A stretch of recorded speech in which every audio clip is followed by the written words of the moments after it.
बिस्मिल्लाहिर्रहमानिर्रहीम। अस्सलाम वालेकुम। खुशबूदार मसालों से सजा, नरम गोश्त से भरा और चावलों की हर नवाले में जायके की खुशबू बसाए बीफ पुलाव एक ऐसी रवायत जो हर घर में अलग अंदाज से बनती है। चाहे मेहमानों की खातिर हो या वीकेंड का स्पेशल खाना, बीफ पुलाव न सिर्फ पेट भर देता है बल्कि दिल को भी खुश कर देता है। आज की इस रेसिपी में हम आपको बताएंगे कि किस तरह आसानी से घर पे रेस्टोरेंट जैसा बीफ पुलाव तैयार किया जा सकता है, वो भी मुकम्मल जायके, खुशबू और मोहब्बत के साथ। तो चलिए आइए अपनी इस मज़ेदार सी बीफ पुलाव की रेसिपी की तरफ चलते हैं। एंड तक इस रेसिपी को ज़रूर देखिएगा।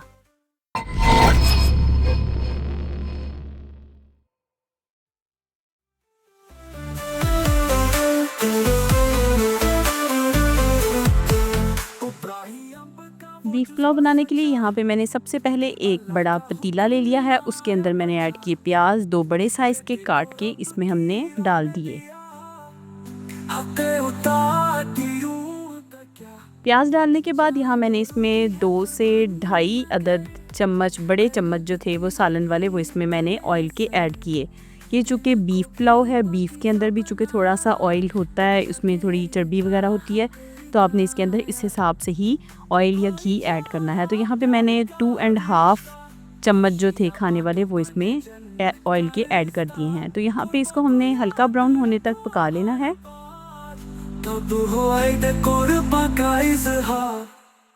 यहाँ पे देखिए प्याज हल्का ब्राउन हो चुका है। अब हम इसके अंदर ऐड करेंगे कुछ खड़े मसाले। इसमें दालचीनी, बड़ी इलायची, लौंग, काली मिर्च और बादियान के फूल, वो हम इसमें ऐड कर लेंगे और साथ ही थोड़ा सा पानी डाल के इसका हम प्याज का कलर भी निकाल लेंगे।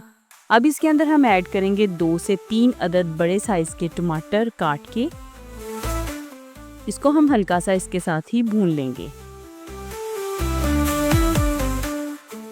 जब टमाटर अच्छे से भून जाएं तो इसके अंदर हम ऐड करेंगे अदरक और लहसुन का पेस्ट। अदरक और लहसुन का पेस्ट हमने पहले से ही यहाँ पे तैयार करके रखा हुआ था। ये मैंने ऐड किया यहाँ पे तकरीबन 3 बड़े चम्मच लहसुन अदरक का पेस्ट। इसको भी इसके साथ अच्छे से भून लेंगे। अब हम इसके अंदर ऐड करेंगे कुछ मसाला जात।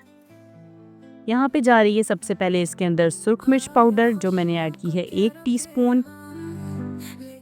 चम्मच अगर छोटा है तो आप उसमें बड़ी चम्मच के साथ भी डाल सकते हैं। अपने अपनी टेस्ट के अकॉर्डिंगली जो है वो इसमें मसाले ऐड करने हैं।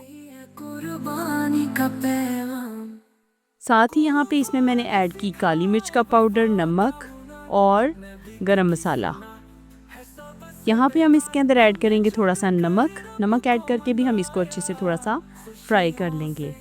यखनी हमने पहले ही बीफ को अच्छे से कुकर में डाल के और उसकी तकरीबन उसको गला लिया हुआ है। उसकी यखनी तैयार करके हमने साइड पे रख दी हुई है। यहाँ पे हम इसके अंदर एक पूरा पैकेट जो है वो बिरयानी मसाले का ऐड कर लेंगे। किसी भी कंपनी का आप इसमें ऐड कर सकते हैं। बिरयानी मसाला डाल लेने के बाद इसके अंदर हम डालेंगे तकरीबन हाफ कप इमली का। इमली इसके अंदर ऐड कर ली और उसको भी अच्छे से फ्राई कर लिया। तमाम मसाले अच्छे से भून चुके हैं। अब इसके अंदर हम एंड पे डालेंगे कुटी लाल मिर्च तकरीबन हाफ टीस्पून। अब हम इसके अंदर यखनी ऐड कर देंगे जो हमने तैयार करके रखी हुई है। यखनी के साथ ही हम इसके अंदर जितने हमारे मतलब अगर 4 गिलास चावल हैं तो उसके हिसाब से हमने इसमें 6 गिलास जो हैं वो पानी हम इसमें ऐड कर लेंगे। और अगर आपके पास 3 गिलास राइस हैं तो आपने उसके हिसाब से इसमें 4.5 गिलास पानी जो है वो ऐड कर देना है। हमने इसमें जो यखनी बनाई थी वो ऐड कर दी, उसके साथ ही हमने उसके अंदर जो बोटियाँ थी वो भी साथ ही इसमें ऐड कर दी। इसको अब हम उतनी देर तक पका लेंगे जब तक इसको एक उबाल ना आ जाए। तो यहाँ देखें अच्छी तरह से ये इसकी यखनी पक चुकी थी। अब इसके अंदर हम डालेंगे चावल जो हमने पहले से भिगो के रखे हुए थे। चावल हम इसमें ऐड कर लेंगे। उसके बाद हम इसको थोड़ा सा पका लेने के बाद इसको दम पे रख देंगे। आपको पता ही है कि किस तरह से इसको दम पे रखा जाता है। तो मैंने ये ईद की वजह से तेज़ जल्दी बनाई थी रेसिपी, इसलिए मैंने कहा अपने व्यूअर्स के साथ ये ज़रूर शेयर कर दूँ। तो यहाँ पे देखें हमारा मज़ेदार सा बीफ पुलाव बन के रेडी हो चुका है। बहुत ही मज़ेदार सी खुशबू आ रही है, बहुत ही टेस्टी बन के रेडी हुआ है। आप भी इस रेसिपी को अपने घर में ज़रूर ट्राई कीजिएगा और मुझे अच्छा सा फीडबैक ज़रूर दीजिएगा। अगली वीडियो तक के लिए अपना और अपने प्यारों का ख्याल रखें और मुझे दुआओं में याद रखें। अल्लाह हाफिज़।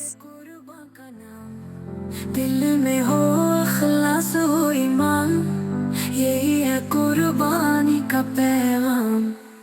कुर्बानी सिखाए वफा का हुनर, मैं भी